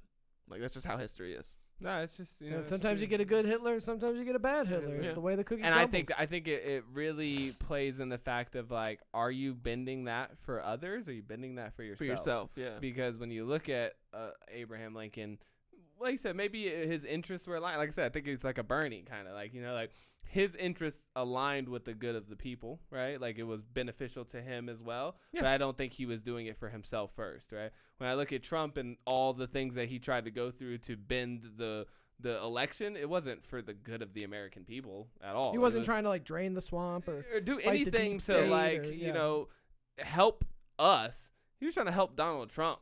And that is Lincoln scary. said that too. I mean, Lincoln specifically said that if he could have kept the Union together without freeing the slaves, he would have done that. So, I mean, I don't really think that it was about freeing slaves for him. But it was about the Union, though. It was about retaining the power over half of the country that he was just elected president to. Like Right. you could look at it that way. It's his responsibility, though, right? Like it's like me. It's like Yeah. Yeah, You so know, the like- United Kingdom really wants to keep Scotland as their responsibility. But no. I see what you mean. It's the responsibility of Lincoln To maintain fight the Civil Union. War and maintain the Union, because on his watch, like if they secede, if they're like, hey, Lincoln, here's articles of secession, he is the commander in chief. It is his ultimate responsibility to say, no, I don't think so. I'm going to fight you until you bow and come back into the Union. I don't think so. I think that a responsible leader would try to sit down and negotiate and not fight with them. And then, you know, at the end of the day, like if, I thought they did negotiate. They've been negotiating for years, Years with the before fucking the the succession latitude even line happened, where you could yeah. have slavery under the. Like it they wasn't weren't- with but Abraham Lincoln, they seceded 2 days after he was elected. So it was him being elected because they knew that he wasn't going to negotiate. That was the whole point of the. They were negotiating with everybody Wait, up so until he's a bad Hitler? Wait. he I was thought elected. he was a good Hitler. He was elected president, and then the first states seceded from the Union, followed swiftly over the next course of the months or But so. so my point, but it's not like this was the first anything I ever heard of it, and he was like, we don't negotiate with terrorists. He was more like, we've been negotiating for like 10, 15, 20 years. We're gonna It's get rid of getting to slavery. the point where Yeah. we're just not fucking with slavery, so I'm just putting the foot down and saying it's just not going to happen anymore. And then they were like, well, we're out of here. Yeah, the then. Southern And states he was were like, like, no, no, you're not no, going to be no, out no. of here. Like, I'm, the president, I'll make the decisions. This is the decisions that You don't I'm get to making. leave. You know what I mean? But I just think my point, and it could be, I don't know Abraham Lincoln personally, right? Like I'm just, again, passing the vibe check here. And to me, it didn't seem like he was doing that because he wanted to make sure he maintained universal power over the entire Union. I think it was because it was his responsibility to keep the Union together. Like that's your number one goal. Like, I mean, as a president, you can't just let half your nation just leave your nation. Like that just doesn't make any sense. So I mean, like I think he was trying to do it for the good of the Union as a whole, whether it was for the good of black people or slaves or anything. Like probably Yeah, no not. idea what his true intentions are. But- Like, but I don't think it was for maybe he's a himself. benevolent Hitler. Because a lot of Like- people talked about, even in his bios and everything I've heard about him, he wasn't really like a selfish dude like that, from what I heard. So Trump is the opposite of that. Antithesis. Well, but again, though, it depends on the people that like. You've read certain things about Abraham Lincoln, and I've read certain things about Abraham Lincoln, and those two things say different things. Same thing goes for Trump. You've seen things about Trump that seem sketchy, whereas people that I've seen many people who know him personally say he's a great guy. So it's like, how do you know? Those people, I bet you they don't pass they're Matt Gaetz. He I mean, don't pass the vibe check either. So I'm like, it's a lot of misogyny and backdoor dealing and wheeling guys who just like. I'm not saying that I'd hang out with any I of would them. never. I'm fuck just with saying. let me tell you something. And I'm not even like, I don't got no ill will or hate towards the guy or nothing. But even if he can't, I see people all the time who like be shaking his hand because he's like POTUS, and it's just like, I met fuck that, dude. Fuck that. If he came up to me, I'd be like, I don't really fuck with you, guy. Like, I literally, out of principle, it wouldn't matter who the president was. I wouldn't shake your hand. Obama. I'd immediately be like, hit him. What's good, dude? Here's would my. never shake We're that talking dude. about I Trump love that shaking dude. I hands. love Obama too, but not Love that guy. not Obama the president. I like would- Obama the man. I don't would dap fuck with up the if president. Obama threw his hand up. I'd dap him. I'd dap him up. But I wouldn't do that. to make this, I love this handshake idea because there's this great video. I have the picture because I like the picture more than the video. Trump getting off a helicopter, like Marine One or whatever, and it's right when COVID starts. It's right when it's like, don't shake hands. He comes down, fucking guy, like Air Force guy salutes him. Trump salutes back. The guy goes for the handshake. Trump goes, and like he does this, like he does this literal hop step, and they froze him. The picture is beautiful picture, but Trump's scared of handshake. Quite possibly one of my favorite Trump, like wholesome Trump moments, because I can see what he's doing. He's like, oh shit, no, that's none of these. Yeah, he's getting off a helicopter. There it is. There's see Donald Trump finally practices some. Oh, If you go down, the related images should have a really good full on. Yeah, like that one. That one looks good. I love He's that doing one. like the Wow. he's doing the Iron Man I flying. love his pose. face. He's trying to like take the off. face he's making. Whoa! Yeah. How dare you? I have that picture. I've sometimes What it's the fuck? Sometimes that's the background of my phone. You know? I really like the aesthetic of it. So good. What are you trying to fucking give me COVID? Shit. Yeah. Whatever. Fuck that guy. He just doesn't pass the vibe check to me. That's all I'm saying. And whether or not he tried to secede the union, these are my final thoughts. That PowerPoint looked like it was made by a child. Okay. Agreed. That's another thing. I just expected something more professional than Arial font on black background, on white background. I like, my favorite is like the terms they use, like in one of these voting things, it says toss up. Yeah, the other thing's like Trump technical wins. term? Toss up? You know, whatever. Clownery. That clownery. And the whole idea of him becoming Speaker of the House, also clownery. Potential real clownery that could be like clown world reality. And I hate the idea of me having to come back on this podcast with my shoe in my mouth, being like, fuck. Speaker Trump. Yeah, you know what I mean? Yeah. Like, here, it's begun. Because that's all that needs to happen. Yeah. If he gets actually appointed to Speaker of the House, I'm coming back with a shoe in my mouth, because now we're only a hop, skip, and a jump away. Yeah, we're getting close. That was already like, I was like, this isn't even fathomable. Okay, so this is the thing. Like, the probabilities change if the first initiating event happens. Yep. Like the probability that he becomes Speaker seems 100%. Low. But if he becomes Speaker, then the probability that he tries to usurp the other two ranks above him, I'm like, oh well, why would you become Speaker if you weren't going to do that? Yeah, absolutely. Mm-hmm. Yeah. I want to give my final thoughts. My final thoughts are that the potentiality of Hitlerianism that is in Orange Trump is, I think he tried, but he didn't have the Hitler guts. He didn't have the guts. Okay, he tried, but he didn't have the guts. Because if he took the National Guard and walked that crowd down there and hung Mike Pence in front of everybody on national TV, that's some Hitler guts. That's some Hitler guts. I would have said, okay, you got me, Hitler. You're in charge. But he didn't. He's a spineless, scammy, wish you was. He's a Hitler wish you was. And I think that he did not have the goddamn guts to pull it off. I feel you. And that he failed miserably, and that his next attempt is going to be Speaker of the House, or definitely a run in 2024, whether he's Speaker or not. And I do think that it was an attempt at a coup. Final answer. Yeah, I don't see it. I don't see any of it. The Hitler thing, the coup. He's just the guy running the Speaker of the House thing. I don't see any of that.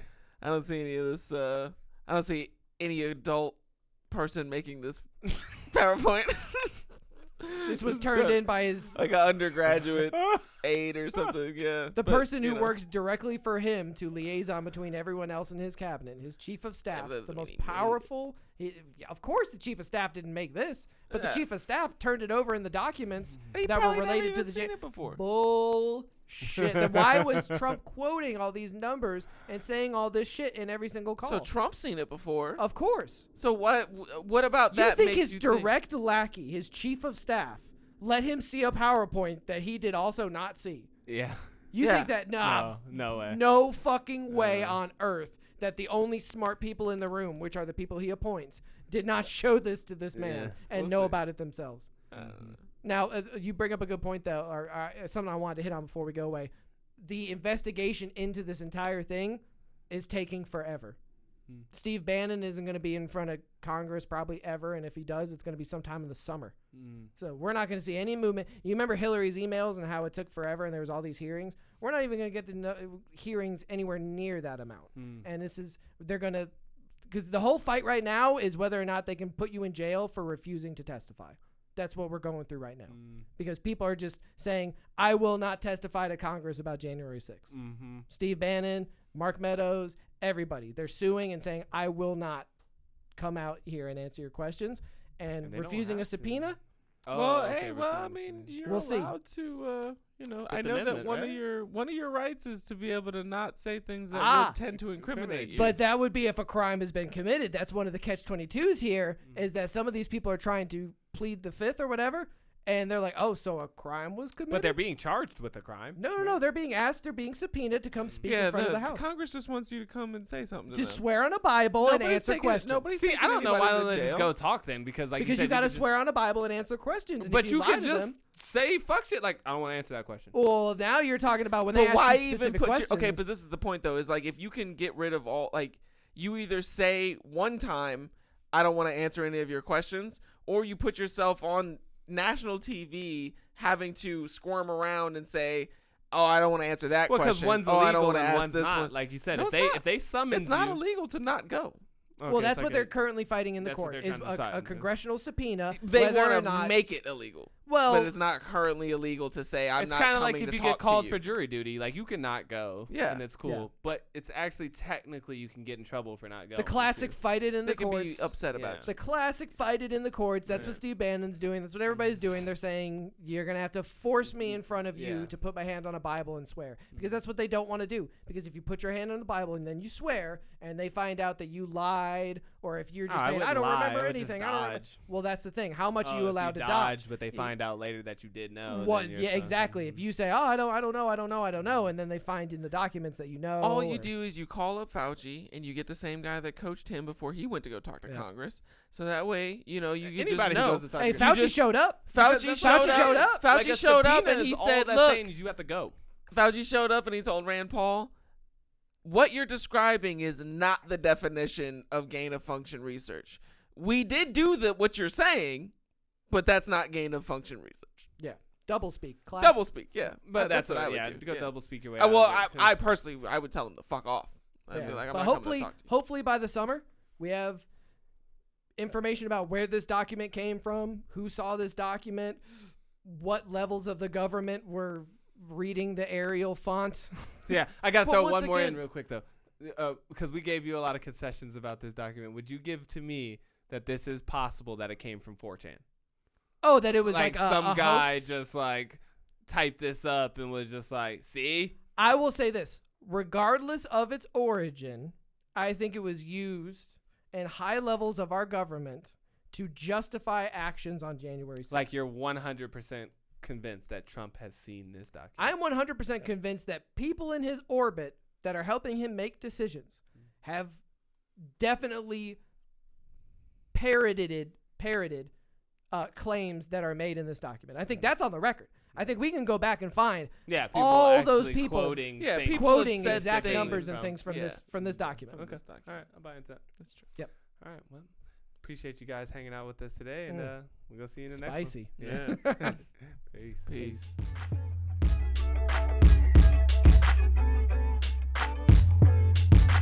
Just when I think you couldn't possibly be any dumber, you go and do something like